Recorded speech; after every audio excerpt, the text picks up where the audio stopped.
اچھا شیخ صاحب، دوسرا سوال میرا یہ ہے کہ جب ہم تاریخ کا مطالعہ کرتے ہیں خدا کی وفات کا جب ذکر آتا ہے تو لشکر اسامہ کی جب دیکھتے ہیں تو ہم لشکر اسامہ ایک بالکل ایک انوکھی سی چیز ہے. مطلب اس وقت جو حالات نہ سمجھنے والی چیز ہے، اہل سنت کے اندر رہتے ہوئے نا صحابہ کی اتنی عزت دیتے، تو رسول خدا کیسے ایک 18 سال کے بچے کے سرداری میں تمام مدینے کے بڑے بڑے صحابہ جو ہیں ان سب کو بھیجنا چاہ رہے تھے، تو اس کے پیچھے رسول خدا کی کیا حکمت تھی کہ جو آپ بہت زور دے رہے تھے؟ اور سرداری پہ کون لوگ ایسے تھے جنہوں نے رسول خدا کی سرداری پہ اعتراض کیا تھا اس وقت اور نہیں گئے؟ وہ جماعت کو لیڈ کرتے ہوئے انہوں نے جماعت کو روک کے رکھا. دیکھیں اسامہ ابن زید کا جو سریہ ہے جو ان کو رسول پاک صلی اللہ علیہ وسلم نے اپنے وفات سے کچھ دن پہلے تبوک کی طرف بھیجا، اور تبوک کا راستہ بڑا دور کا راستہ ہے اور اس کی کوئی وجہ بھی نہیں ہے، ٹھیک ہے نا، بلا وجہ ان کو بھیجا. ہمیشہ رسول پاک صلی اللہ علیہ وسلم اگر کسی کو بیچتے تھے جنگ کے لیے تو جنگ کے وجوہات ہوتے تھے، ایسے ہی لشکر کو بلا وجہ اتنی دور دراز علاقہ نہیں بیچتے. تو وہاں پر اب جماعت مخالفین نے اپنے کتب میں کوئی ایسی دلیل نقل نہیں کیا. آپ مغازی اور سیرہ کی جتنی کتابیں ہیں اس کو کھول دیں کہ کیوں اسامہ کے لشکر کو بھیجا اتنا دور، کیونکہ یہ جانے کے لیے 45 دن 2 مہینے لگتے تھے اور واپس آنے میں بھی، اور اتنا آپ سب صحابہ کو بھیج دیں اتنے دور کے علاقے کے لیے، وہ بھی تبوک کے علاقے پر، اور وہ اسامہ گیا بھی وہاں پہ کوئی لڑائی نہیں ہوئی، وہ بغیر لڑائی کے واپس آئے. کیوں بھیجنا چاہ رہے تھے؟ اور پھر اسامہ کون ہے کہ اس کو اس لشکر کا سردار بنا رہے ہیں؟ اسامہ ابن زید، ٹھیک ہے نا، وہ ایک کالا تھا، اور کالا بھی تھا ایسا شکل اس کا کہ بالکل وہ اس کی شکل بالکل اس کی شکل میں کوئی خوبصورتی نہیں تھی، ناک اس کا بالکل چپٹا ہوا تھا اور وہ رات کی طرح کالا تھا، اور اس کم عمر بھی تھا، 15-16 سال اس کی عمر ہے. اور اسامہ ابن زید کا اسلام کی تاریخ میں کوئی ہیروئزم کا کہ وہ بھائی بہت جینیس ہے، ملٹری بعض ہوتے ہیں نا لوگ کم عمری میں ملٹری جینیس ہوتے ہیں، بہت بہادر ہوتے ہیں، بہت ہی قابل لوگ. اسامہ اس طرح نہیں تھا، اسامہ میں کچھ بھی ایسی صلاحیت وہ یہ علم میں، اسامہ علم میں بھی کچھ بھی نہیں. یعنی آپ دیکھیں صحابہ کے درمیان اسامہ کی کوئی تعریف نہیں، یہ بڑا عالم تھا، بڑا مفتی تھا، کچھ بھی نہیں. تو نبی کریم صلی اللہ علیہ وسلم اپنے آخری ایام میں اپنے ابھی مریض بیمار ہیں، شدید بیمار ہیں، اسی بیماری میں وہ دنیا سے چلے گئے. وہ مصر ہیں کہ اسامہ لشکر لے کے یہاں سے نکل جاؤ، اور سب صحابہ کو اس میں داخل کر دیا، ابو بکر کو، عمر کو، عثمان کو، طلحہ، زبیر، جو بڑے بڑے صحابہ ہیں سوائے امیر المؤمنین علیہ السلام کو، سب. اور اتنے کتنے دور بھیج رہے ہیں ان کو، بہت دور. اور ان پہ کس کو سردار بنایا، جنرل بنایا؟ ایک 17 سالہ لڑکے کو، 17 سالہ لڑکا، اس کا باپ بھی غلام تھا، آپ کو پتا زید ابن حارثہ غلام تھا. یہ بھائی کوئی سرداروں کا کوئی خاندان تھوڑی ہے، یہ غلاموں کا خاندان. اس کا باپ بھی غلام تھا، اس کی ماں بھی کالی تھی نا، ام ایمن، اس کی ماں ام ایمن ہے، حبشی تھی، اسی لیے اسامہ جو بہت کالا تھا. ہاں، اور یہ عرب کے سردار جو تھے نا، یہ مدینہ منورہ کے جو سردار تھے یا قریش کے جو سردار تھے، ان کو اچھا نہیں لگتا تھا، اپنے لیے بہت بے عزتی سمجھتے تھے کہ ایک کالا لڑکا، وہ بھی 17 سال عمر کا، اس کی بھی کوئی ایسی اہلیت نہیں ہے بھائی، کوئی ایسی بات نہیں ہے کہ بھئی وہ کوئی ملٹری جینیس سے کچھ ہے، اس کو ہمارے جنرل بنا کے آپ بھیج رہے ہیں. یہ سب ان کی بے عزتی. تو رسول پاک صلی اللہ علیہ وسلم اپنے اعمال کو اچھی طرح سے جانتے ہیں کہ وہ کیا کریں. بھئی آپ اگر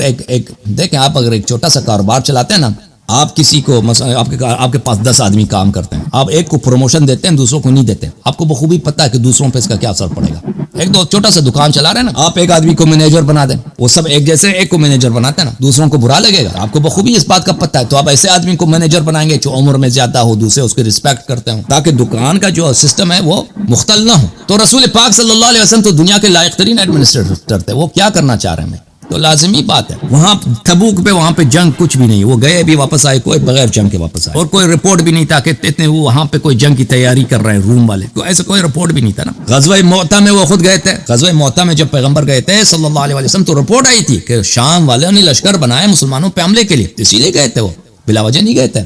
تو تبوک پہ، اور تبوک اگر انتقام لینا تھا تو یہ تو انتقام بہت پہلے، وہ جعفر طیار، عبداللہ ابن رواحہ اور زید ابن حارثہ کی شہادت تبوک پہ کئی سال پہلے ہوا تھا. ابھی تو نہیں ہوا کہ 6 مہینے پہلے ابھی ہم ان کے انتقام لے رہے ہیں نا. تو ابھی آپ بیمار ہیں، آپ کو خود پتہ ہے، خود بھی بار بار کہہ رہے ہیں کہ میں ابھی مرنے والا ہوں. انہوں نے خبر دی تھی حجۃ الوداع میں، غدیر خم میں، کہ میں مرنے والا ہوں. تو ابھی آپ کو کیوں یاد پڑی؟ ان کا انتقام اگر لینا تھا تو اتنے سال کیوں نہیں لیے؟ جماعت مخالفین کہتے ہیں نا کہ انتقام لینا تھا جعفر طیار کا اور زید ابن حارثہ کا اور عبداللہ ابن رواحہ کا، جو شہید ہوئے تھے معتہ میں، تبوک میں جو شہید ہوئے تھے، معتہ میں جو شہید ہوئے تھے ان کا. تو ابھی اتنے عرصے تک کیوں وہ حدیث کہاں ہے، وہ روایت کہاں ہے کہ انہوں نے کہا، روایت کوئی نہیں ہے کہ انتقام کے لیے بھیج رہے ہیں. یہ بھی ان کی جھوٹ ہے کہ یہ نسبت دیں پیغمبر سے. اگر واقعی انتقام تھا تو اتنے سالوں کے بعد کیوں یاد آئی؟ تو اس کی ایک ہی وجہ ہے میرے بھائی کہ پیغمبر صلی اللہ علیہ وآلہ وسلم خلافت کے جتنے دعوے دار ان سب کو ایسا ذلیل کیا نا اپنے زندگی کے آخری ایام کی تاریخ تک یاد رہے کہ یہ جو ہے ان کی اہلیت یہی ہے. کہ بعد میں کوئی مسلمان نہ کہے کہ یہ بڑے بڑے صحابی تھے، باعزت تھے، یہ خلیفہ بننے کے لائق تھے. ان کی شان یہ تھی کہ دنیا کے سب سے جو ذلیل ترین صحابہ ہے اسامہ ابن زید، کالا ہے، کم عمر ہے، کوئی نہ جہاد ہے نہ بہادری، کچھ بھی نہیں ہے اس میں.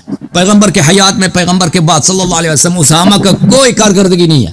ان کا بنا دیا، ان کا انڈر لگا دیا ان کا، کہ تاکہ ان کی امامت کا شبہ کسی کے ذہن میں باقی نہ رہے کہ یہ امام بننے کے کبھی اہل نہیں ہے.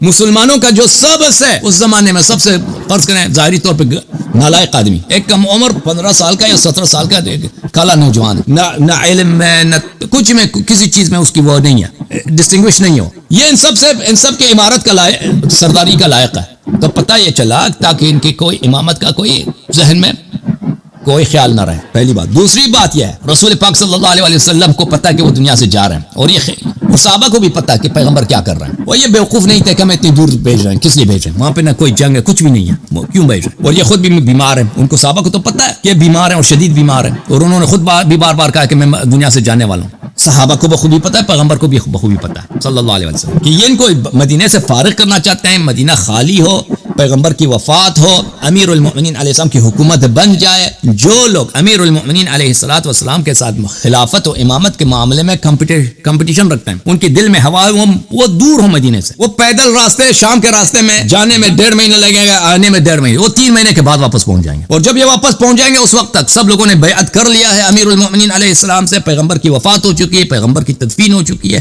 امیر المؤمنین علیہ السلام کی حکومت بن چکی ہے. اس لیے وہ کچھ بھی نہیں کر سکیں گے. پھر وہ کوئی کچھ بھی نہیں کر سکیں گے. امیر المؤمنین علیہ السلام کو کافی وقت ملے گا اپنی حکومت کو مستحکم کرنے میں. یہ دوسرا حکمت عملی پیغمبر صلی اللہ علیہ وسلم. تیسرا حکمت عملی پیغمبر صلی اللہ علیہ وسلم کا کہ یہ بتائیں کہ بھائی اگر یہ لشکر ہے، چھوٹا سا لشکر ہے، اس کے لیے امیر خود پیغمبر تعین کرتا ہے، وہ کسی سے مشورہ نہیں کرتا ہے. صحابہ کو غصہ بھی آتا نا، صحابہ نے شکایت بھی کیا تھا کہ آپ نے ان کو کیوں ہمارے پر امام بنائے، اسامہ کو امیر بنائے. تو اگر پیغمبر صلی اللہ علیہ وسلم میں یہ چھوٹا سا لشکر ہے، شام تک جائے گا، واپس آئے گا، اس کی امارت کو بغیر نس کے نہیں چھوڑ سکتے. تو پوری امت کی امامت کو وہ ہمیشہ کے لیے جا رہے ہیں، کیسے بغیر نس کے چھوڑ کے جائیں گے. اوکے میرے بھائی مصطفیٰ بھائی، صحیح ہے؟ جی.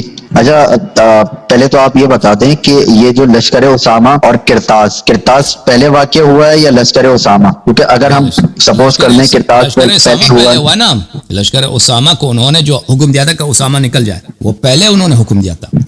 یہ لوگ نہیں گئے اسی بنیاد پہ رسول، یہ لوگ نہیں جا رہے تھے، یہ نہیں نکل رہے تھے. اسی بنیاد پہ رسول خدا نے کہا کہ پھر میں تحریری نامہ لکھ دیتا ہوں، کیونکہ صحابہ نہیں مان رہے تھے بات کو. نہیں، انہوں نے یہ نہیں کہا کہ اس لیے کہ آپ لوگ نہیں نکل رہے ہیں میں لکھ دیتا ہوں. یہ لوگ نہیں نکل رہے تھے، تو پیغمبر صلی اللہ علیہ وسلم اصرار کر رہے تھے کہ آپ لوگ نکل جاؤ. تو یہ لوگ کسی دن ان کے گھر جمع ہوئے تھے کسی دن. تو پیغمبر صلی اللہ علیہ وسلم نے کہا کہ میں ایک ایسی وصیت لکھانا چاہتا ہوں جس کے بعد تم کبھی گمراہ نہ ہو جاؤ، ٹھیک ہے نا. تو وہ حدیث قرطاس اس طرح، انہوں نے اس طرح نہیں فرمایا. یہ کوئی حدیث نہیں ہے کہ یہ نہیں نکل رہے تو میں لکھا رہا ہوں، اس طرح نہیں ہے. وہ بھائی پیغمبر صلی اللہ علیہ وسلم نے ان کو دونوں کو آپس میں مرتبط نہیں کیا. انہوں نے فرمایا کہ میں ایسا کتاب لکھنا چاہ رہا ہوں کہ جس کے بعد تم کبھی گمراہ نہ ہو جاؤ. تو انہوں نے پھر صحابہ نے بدتمیزی کرنا شروع کر. اوکے، تھینک یو سر، اللہ آپ کو جزائے خیر. ایک آدھ دو سوال